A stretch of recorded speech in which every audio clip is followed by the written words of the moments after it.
Hey everybody, Waylon here. I have decided to cook up this Wagyu brisket. I'm having some friends over from out of town. I've been sitting on this thing for a little bit. It's American Wagyu that I got for $6.99 a pound at Costco. And looked pretty sweet. It was a 15 pounder. Not too much fat came off of there. So it seems to be kind of pretty big. I'm enjoying the way it looks, and I'm gonna start it off on this Pellet Pro Double D. I got some mesquite logs down in the bottom that are gonna smolder with my pellet hopper process. I got it on the smoke setting. I'll run this thing at work.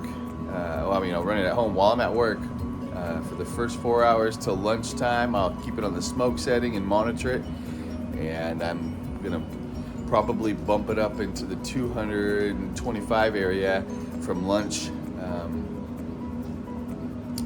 till thereafter, and then I'm probably going to go ahead and just move it over to my offset Eileen to add a little bit more of that real wood fire taste to it, and then I'll move it back over to the pellet cooker once I wrap it to finish. Let's take a look at this thing. There it is. Got it all trimmed up, filling up good portion of that rack there.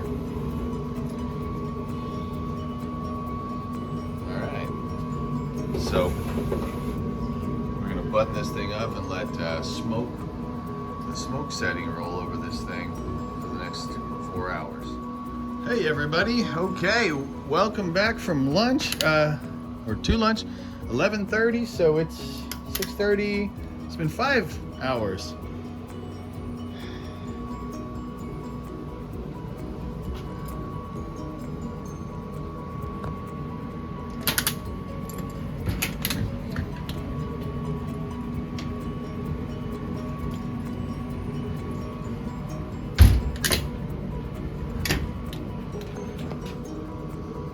Okay, it is looking like nothing happened. Reason being, I never exceeded a low temperature because I actually ran out of pellets. So it was actually, they were all sitting to the sides. I pushed them over. I need to add some pellets and hope to God that brisket doesn't kill us all, because it sat there for 5 hours. Maybe at no temperatures at all. From the looks of it, I don't think it got cook on it. It's not been a tremendously hot day, but I'm gonna go ahead and run, put more pellets in there, and then run it until later, and we'll see what happens. So we'll check back on it after work. Okay, just a quick update before I head off to work.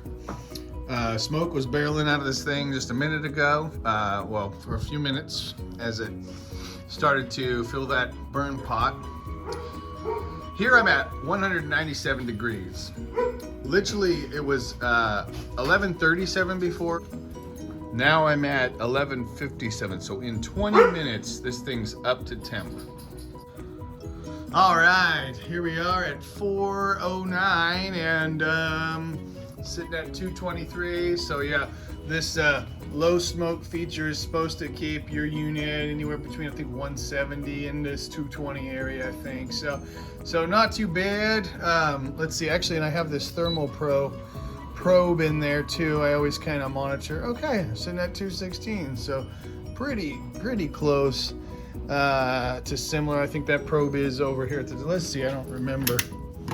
Yeah, kind of top middle. It is always warmer in the middle. That's where the probe is for this unit, is in the middle on the back wall. So I did find it over here and stuff is always a bit cooler, just because of the deflector plates, the way they work and stuff. That's looking a little bit better. I know when I stepped out onto the porch, it was smelling good. I have liked this unit. It's been able to put smoke taste on my food. Today I do feel like moving this brisket over to my offset and running some real wood on it. I don't see any problems with it, that's for sure. But we are going to be considering. I definitely gonna let everybody know that I left this out. I think it was not cooking for a little while, but we're gonna see. I'm hoping that any issues or bacteria can be cooked out or off, and I'm just gonna trust nothing landed on it. Not landed, but you know, grew. Oh man, it does look and smell good. Temp's feeling right. Let's see. With this thing, you have the ability to put logs in there for them to smolder. I actually set one on top of the diffuser. Obviously it did really nothing to it. It doesn't look like it's smoldering, but it sure would be pretty dry, I'm sure, after several hours. Take this diffuser plate off, and there's your, well, that plate. This is also the diffuser, I think. These are just deflector plates that I just took off. But in here, you can stick logs, okay?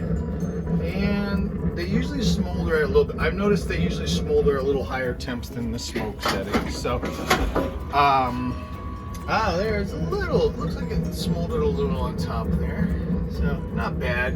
If it smolders, it has the ability to kind of smoke and put maybe smoke taste on your wood. So, I have found that at the higher temps, like 275, is when you really do start burning the wood inside this plate. Let's see, I'm risking it here. It's dark. Yeah, I can kind of see the wood. So, a lot of times what I'll do is I'll take another piece of wood and I'll see if it goes in, because when that wood down there turns to ash, you can usually put in another piece of wood. Be careful, you guys, doing this. That even got a little warm on my fingers. Make sure you have good gloves. But for now, I'm gonna put this back. Oh, sorry. And I'm gonna button it up. And start a fire on my offset. All right, been another hour. It's hard to see in this sun, but you can already see the difference when you roll smoke, real wood fire on it. Just seems to take root a little bit faster. That nice dark bark, but I don't think I'm gonna rotate around, get that point facing the heat, and keep smoking it. All right, it's about 7 o'clock now.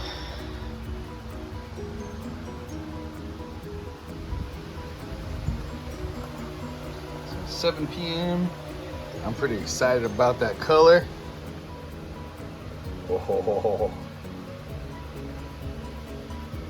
Oh, it's so fun. Okay.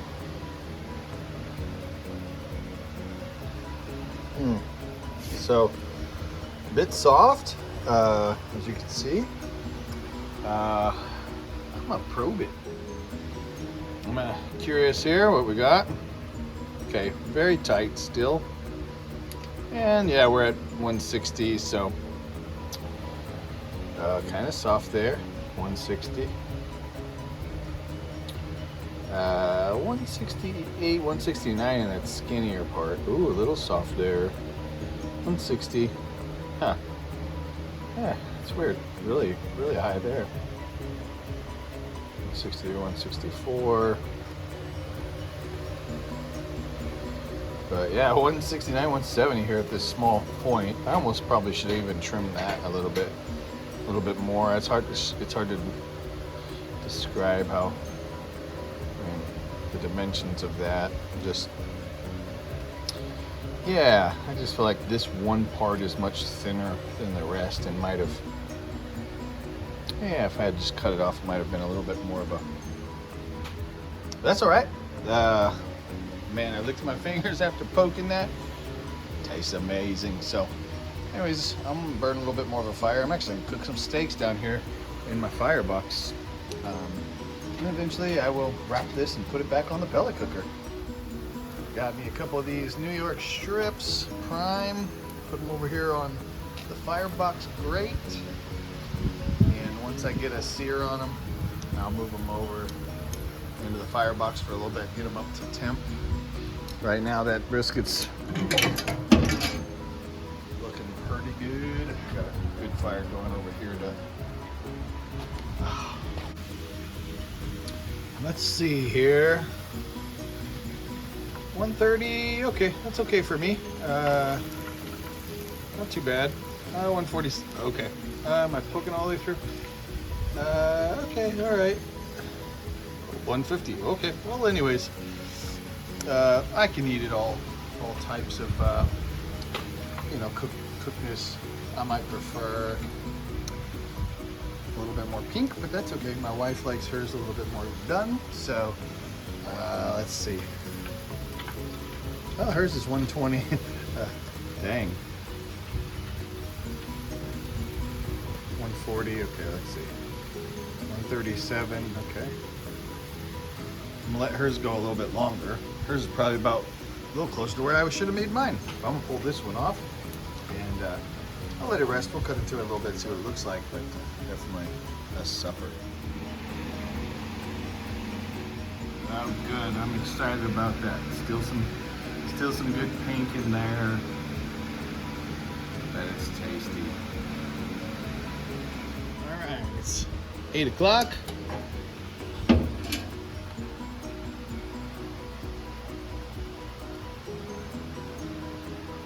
Looks good. Check that bark. Okay, set. Nothing comes off on my finger. Fat is basically rendering down. No more cooling, so seems to have purged the water moisture through the stall. Let's get a meat. All right. Ooh, a little bit soft. Kind of low. I just had supper. I think I put some logs on, but then they were quite diminished when I got back out here. So we're actually in the 50s. Ooh, but that's tight here in the flat or the lean. Okay, 60s down there. So let's see. I think I'm ready to wrap this thing. I'm gonna get the 165. Yeah. I'm gonna get the pellet hopper going, or pellet cooker going, because I like to wrap it and just put it on the pellet cooker.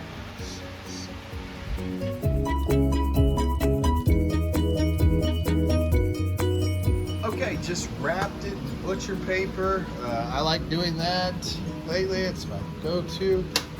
I did pour some tallow. I had rendered that Wagyu tallow. I'll go ahead, I'll probably put the rest of that in a pot, boil it down until I get more of the fat out, save it in a jar, use it for another time. But I'm gonna button this thing up, try to run it closer to 275 with a meter in there or probe in there until it reaches internal temperature of like 195 and start probing the tenderness. Okay, so the American Wagyu brisket, tender, pretty juicy, nice smoke ring, good finish. Could have been a little more done, but it definitely pulls apart easy and has a great flavor. And all my family and friends said they're still willing to eat it after the mishap. Cheers. All right, so just a little final thought on that brisket. The meat was fine, tasted great. I will say that American Wagyu is not really much better than prime, even if I had cooked it to tenderness. I mean, it was tender. Like my guests, my family, everybody says it's great, it's tender. But if you saw it, it didn't really fold over the finger like it should. And even though it pulled apart easy, it had a little bit of elasticity to it. So, excuse me, not perfect, but real delicious. The fat rendered good. I just didn't, maybe, take it to tenderness. A lot of times I just get it pretty close because I know I'm gonna wrap it and put it in my warmer immediately, and I want the carryover to finish. But anyways, back to the drawing board with my cooks to get them to tenderness. And for now, thanks for watching. We'll see you next time.